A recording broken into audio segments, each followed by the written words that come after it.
Hello dear students, welcome in ASC starter. Dear student, इस video में आपको जो डीओई ने पेपर इशू किया ना हिंदी का, ये सैम्पल पेपर है।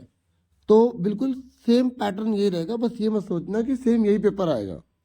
आप इससे प्रैक्टिस कर सकते हैं, आइडिया ले सकते हैं। इस वीडियो में मैं आपको ना जो इसमें व्याकरण का हिस्सा है ना वो समझाऊंगा, और जो लास्ट में जो आपके निबंध वगैरह है, पत्र वगैरह, वो हम इसमें डिस्कस कर लेंगे। ठीक है, तो पहले आप पेपर का पैटर्न देख लो कि पेपर का पैटर्न रहेगा कैसे। तो देखो, खंड आ जो है ना, ये आपके अनसीन पैसेज आएगी, आपको इसको पढ़ के आंसर देने हैं। ठीक है, तो आप इसे कर लेंगे। मैं एक बार थोड़ा सा एग्जाम्पल के तौर पे पढ़ के बताता हूँ, समझा देता हूँ। देखो, पिछले 10-15 वर्षों में हमारी खान पान की संस्कृति में एक बड़ा बदलाव आया है। इडली, डोसा, बड़ा सांभर, रसम अब केवल दक्षिण भारत तक सीमित नहीं है। हाँ या ना? आज इडली डोसा आपको पूरे भारत में हर जगह मिलेगा। हाँ या ना? ये उत्तर भारत के भी हर शहर में उपलब्ध है, और अब तो उत्तर भारत की ढाबा संस्कृति लगभग पूरे देश में फैल चुकी है। हाँ या ना? ढाबा सिस्टम हर जगह जा रहा है। अब आप कहीं भी हो, उत्तर भारतीय रोटी, दाल, साग आपको मिल ही जाएंगे। हाँ या ना? फास्ट फूड यानी कि जो तुरंत भोजन होता है का चलन भी बड़े शहरों में खूब बढ़ा है। इस फास्ट फूड में बर्गर, नूडल्स और कई चीजें शामिल हैं। हाँ या ना? एक जमाने में कुछ ही लोगों तक सीमित चाइनीज नूडल्स अब संभवतः किसी के लिए अजनबी नहीं रहे। पहले कुछ ही लोग चाइनीज फूड खाते थे, आज गली गली, मोहल्ले मोहल्ले में हर जगह मिल जाता है। तो हमने भी पहले पैसे अच्छे से पढ़ी। अब इसके आंसर देखो। ये कह रहा है, गद्यांश के अनुसार दक्षिण भारत के कौन से व्यंजन उत्तर भारत में भी उपलब्ध है? बताओ, दक्षिण भारत की वो कौन सी चीज जो उत्तर भारत में मिलती है? तो अगर आपने ध्यान से पढ़ा है, नहीं तो दोबारा पढ़ लो। तो इसका आंसर क्या है? खा, इडली, डोसा, बड़ा सांभर, रसम। हाँ या ना? फिर ये कह रहा है, गद्यांश के अनुसार शहरों में किसका चलन खूब बड़ा है? आप ध्यान से देखोगे ना, आपको पैसेज में आंसर मिल जाएगा। ये देखो, तो किसका बड़ा है?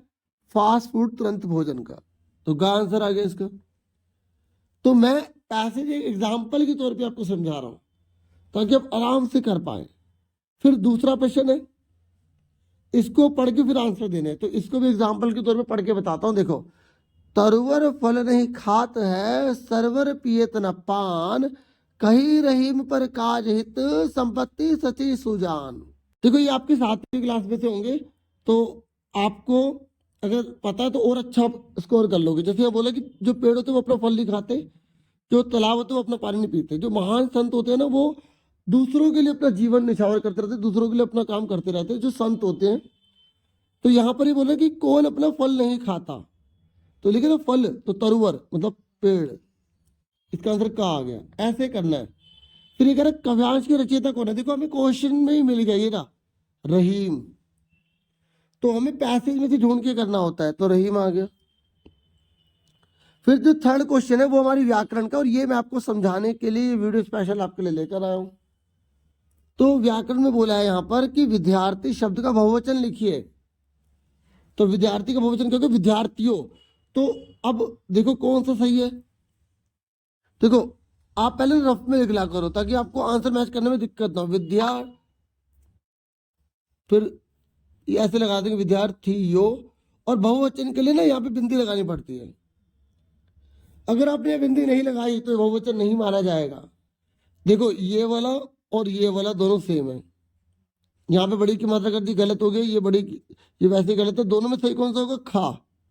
जिस बच्चे ने बिंदी का ध्यान रखा होगा वो बहुवचन बिल्कुल सही कर देगा, और उसको पूरा नंबर मिलेंगे। और मैं आपको डिटेल में डीपली ऐसे ही पढ़ाता हूँ, आपको पता ही है।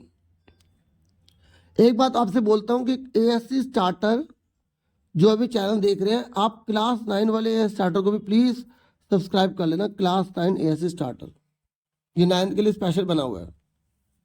ठीक है, मैं पोस्ट पर एक बार लिंक दे दूंगा, तो आप उस पर क्लिक करके सब्सक्राइब कर लेना, नहीं तो आप खुद सर्च करके कर लेना, या मैं आपको डिस्क्रिप्शन में लिंक दे दूंगा। अब ये कह रहे हैं भाववाचक संज्ञा को पहचानिए। देखो, आपको संज्ञा के तीनों भेद पता होने चाहिए, जातिवाचक, व्यक्तिवाचक, भाववाचक। जो व्यक्तिवाचक होता है वो किसी का नाम होता है, जैसे सूरज। आपका नाम क्या, आप कमेंट बॉक्स में लिखना चाहे लिख सकते हैं, तो वो व्यक्तिवाचक संज्ञा। समझ में आ गया? जो भी आपका नाम है ना, वो व्यक्तिवाचक संज्ञा होता है। जातिवाचक का मतलब होता है उसकी जैसी बहुत सारी चीजें कौन सी है, जातिवाचक संज्ञा का अगर आपसे एग्जाम्पल पूछूं तो आप बता सकते हो मेज, सारे मेज आ जाएंगे। मैंने बोला गाय, सारी गाय आ जाएंगी। मैंने बोला विद्यार्थी, सारे विद्यार्थी आ जाएंगे। मैंने बोला लड़का, सारे लड़के आ जाएंगे। तो जिसके अंदर सारी चीजें आ जाती है ना वो जातिवाचक होता है। मकान, सारे मकान आ गए। अगर उसका नाम होगा, जैसे गाय का नाम मैंने लक्ष्मी रखा, तो लक्ष्मी क्या कहलाएगी? व्यक्तिवाचक कहलाएगी। और गाय क्या कहलाएगी? जातिवाचक कहलाएगी। और भाववाचक में जब भाव प्रकट किया जाता है, जैसे बच्चा का बचपन, जवान नी जवानी, तो ये भाववाचक होते हैं। बुढ़ापा, ईमानदारी, ये भाववाचक संज्ञा होती है। अगर आपको कंसेप्ट पता ना तो कोई भी आ जाए आप यूं ही कर लेंगे। मेरी बात समझ में आ रही है? तो तक्षशिला एक जगह का नाम है, गंगा नदी का नाम है, त्रिभुज एक आकृति का नाम है, ठीक है। तो यहां पर ये जो है नहीं होंगे। वैसे त्रिभुज कोई सा भी हो सकता है, जैसे समबाहु त्रिभुज हो सकता है, समद्विबाहु। तो ये जातिवाचक है और ये दोनों व्यक्तिवाचक है। और ये है आपका भाववाचक, जो हमें आंसर चाहिए था, मिल गया ग। मैं आपको कंसेप्ट समझा रहा हूं, आप ध्यान समझिएगा। अब ये कह रहे हैं सम्मान शब्द का विलोम शब्द बताइए। सम्मान मतलब किसी को इज्जत देना, मान देना, सम्मान देना, और उसका उल्टा होगा अपमान, ठीक है। तो ये आपको विलोम शब्द अच्छे से प्रैक्टिस होगी, नहीं तो आप थोड़ा सा दिमाग लगाओ कौन सा लग रहा है, थोड़ा बहुत आप उसे हिंट लो, आपको समझ में आ जाएगा। आपने सुने होते हिंदी, तो हम रोज सुनते रहते हैं, इसलिए हमें पता ही होती है। नेक्स्ट है मृदुल वसंत में विशेषण के भेद की पहचान कीजिए। अब ये वसंत का मौसम कैसा है? मृदुल है, तो ये उसका गुण बता रहा है। परिमाण में क्या होता है? कोई थोड़ा ज्यादा उस तरीके को बताते हैं, कोई नहीं आएगा, थोड़ा ही ज्यादा ऐसे। संख्यावाचक में गिनती आ जाती है, इसमें यह आ जाता है। ये वाला अच्छे से करना, सारनामिक के ऊपर क्वेश्चन बहुत इंपोर्टेंट आता है। तो यहाँ पर वसंत कैसे? मृदुल है, गुण बता रहा है। जब किसी रूप गुण दशा बताते हैं ना, तो वो गुणवाचक होता है। तो ये मृदुल आ जाएगा, इसमें का आंसर आ जाएगा। फिर उसके बाद आप जब पढ़ेंगे चौथे नंबर पर, तो आपकी पैसेज आएगी बुक में से। मैंने आपको पैसेज बता दिया ना कैसे करनी है, तो ये तो आपकी बुक के और आप अच्छे से कर लेंगे, ठीक है। तो इस तरीके से पैसेज में आप ये नहीं पढ़ रहा, ये सिर्फ दिखा रहा हूँ, आप इसके आंसर खुद करो। कमेंट बॉक्स में लिख सकते हो, लिखो, ताकि आप आपस में डिस्कस कर पाओ, अगर आपके पास टाइम है, नहीं तो कोई बात नहीं। फिर 5वें नंबर पे भी आपकी पैसेज आएगी, फिर आपको उसके आंसर ढूंढ के करने हैं। ये भी आपकी बुक में से होगी, बस आपको पढ़ के उसके आंसर देने। एमसीक्यू में आप आराम से कर लोगे, मुझे पूरा विश्वास है। फिर 6ठे नंबर पर आपकी बुक से क्वेश्चन आएंगे, और जिसने चैप्टर को पढ़ा होगा वही इसके आंसर दे पाएगा। जिसको 100 आउट ऑफ 100 लाने हैं, मतलब परसेंटेज के तौर पर कह रहा हूँ, तो वो अच्छे से डिटेल में एक चीज पढ़ेगा, वो कभी भी हल्के में नहीं लेगा। देखो रचयिता कवि कविता के नाम आ रहे हैं, तो जिनने चैप्टर के नाम और उनके कवि या लेखक के नाम याद रख सके तो और अच्छा और बढ़िया बात। तो ये समझ में आ गया। अब आ जाओ खंड बा पे आ जाओ। अब यहाँ पर फिर से हमारी व्याकरण है, तो व्याकरण आपको समझाऊंगा। तो व्याकरण आप ध्यान समझिए, ये कह रहे हैं राजा प्रजा में समास बताइए। देखो जब यहां पर डैश लग जाता है ना, ये तो दोनों की वैल्यू इक्वल मानी जाती है, इसे बोलते हैं द्वंद्व समास। द्वंद्व समास समझ में आ गया। और अगर यहां पे आप आंसर क्या लिखोगे? राजा और प्रजा, और आंसर कौन सा हो गया? इसको द्वंद्व समास हो गया।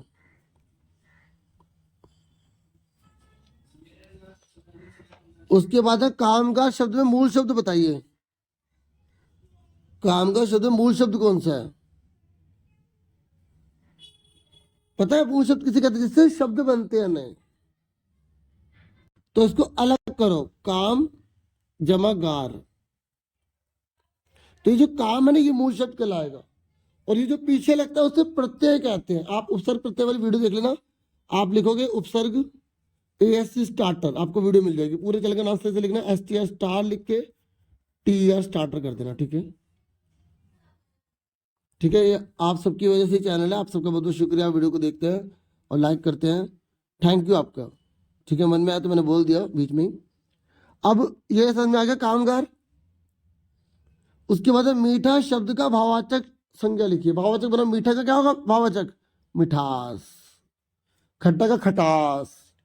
थोड़ी सी प्रैक्टिस कर लोगे आप, बहुत अच्छा कर लोगे। फिर कह रहा है लाल सेब ले आओ। वाक्य में विशेषण छाट कर लिखो। तो सेब कैसा है, मतलब सेब होगा, कोई बात नहीं, लाल है, तो लाल आप आंसर अलग करके लिख देंगे। तो विशेषण विशेषण के भेद अच्छे से कर लो, समास समास के भेद कर लो। वैसे समास ज्यादातर देखा जाए तो द्वंद्व ही आता है, द्वंद्व ही समास आता है ज्यादातर एग्जाम में। फिर भी आप और दो तीन कर लो। एक आता है गिनती वाला, जैसे चौराहा, तो ये गिनती आ रही है आगे। पंचभुज, तो आगे गिनती आ रही है। जब गिनती आती है तो उसे द्विगु समास बोलते हैं। मेरा पूरा विश्वास है इस वीडियो को, अगर जैसे इसको ग्रामर सीखनी भी नहीं, इस वीडियो को बार बार देखेगा तो समझ जाएगा।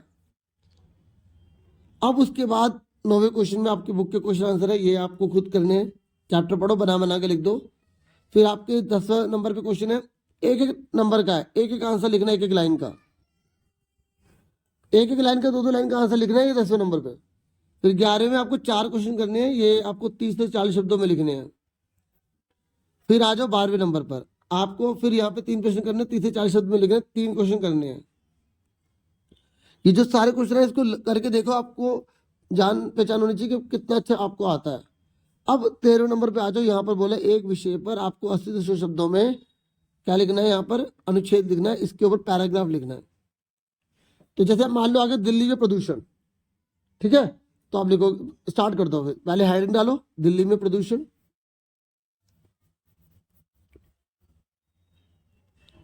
फिर स्टार्ट कर दो कि दिल्ली में प्रदूषण लगातार बढ़ते चले जा रहा है। प्रदूषण एक ऐसी समस्या होती है जो हमारे स्वास्थ्य के लिए बिल्कुल अच्छी नहीं होती है, पूरी तरह हानिकारक होती है। प्रदूषण में वायु प्रदूषण, जल प्रदूषण, ध्वनि प्रदूषण आदि सब आते हैं। दिल्ली के अंदर सभी प्रकार के प्रदूषण बहुत तेजी से बढ़ते चले जा रहे हैं। अनेक प्रकार की गाड़ियां जो तरह तरह के शोर करती रहती है, कई प्रकार की गाड़ी जो अनेक प्रकार के धुआं छोड़ती रहती है, फैक्ट्रियां भी है जिसके अंदर धुआं निकलता है, शोर निकलता है।